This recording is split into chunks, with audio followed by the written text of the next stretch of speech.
So in the last lecture, we used an interface to define the shape of a point object. But there is a problem with this implementation. In object-oriented programming languages, we have this concept called cohesion, which basically means things that are related should be part of one unit. They should go together. This is what we call cohesion. Now back to this example.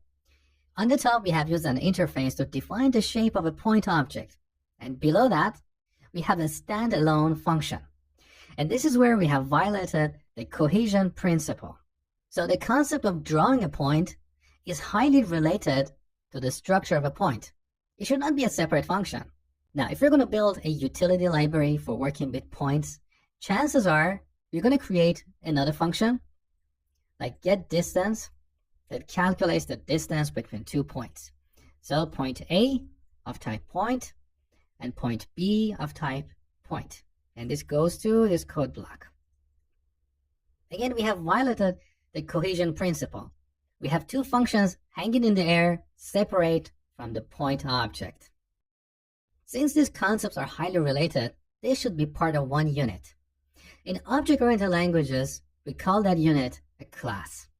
So a class groups properties and functions that are highly related. Now in this implementation, unfortunately, we cannot move these two functions inside our interface because interfaces are purely for declarations. They cannot include any implementation. In other words, we cannot have the algorithm for calculating the distance between 2 points or drawing a point inside this interface. What we can do instead is to add a function here, a function declaration. So we're going to have a draw function that takes no parameters and returns void, which means it doesn't return anything. Now you might be asking, why don't we have this point parameter here?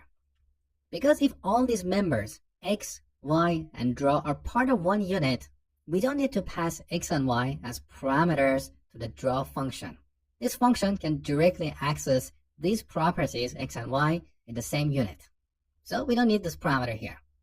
Now in interfaces, as I said, we cannot have implementation. We can only have the signature of a function. So with this interface, we are telling TypeScript compiler that our point objects should have two properties, x and y, and a function called draw. The implementation of that is somewhere else. So what should we do now to apply the cohesion principle here? We need to use a class instead of an interface. So on the top, I'm going to change the type to class. And here I'm going to replace this comma with semicolon. So our point class has 3 members. The first 2 members are what we call fields that we use for storing data. And the third member is a function. Now here in this class, we can have the actual implementation of this draw function. So we can simply define it like this. Draw. And then add all that logic for drawing a point.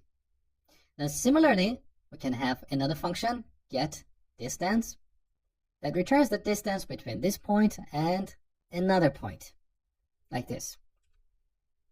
Again, all that logic will end up here. Now with this restructuring, you can see that everything about a point is in one unit, in one class. So we have the coordinate, which includes x and y, and 2 functions, draw and getDistance. Now in object-oriented programming terms, we refer to these members as fields and to these functions as methods. So when a function is part of a class, we call it a method. All right, now with this new implementation, we don't want these 2 functions hanging in the air, so delete. This is a much better structure.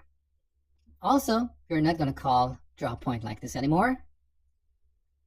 So here's our point class. In the next lecture, I'm going to show you how to create an object of this type and call the draw method.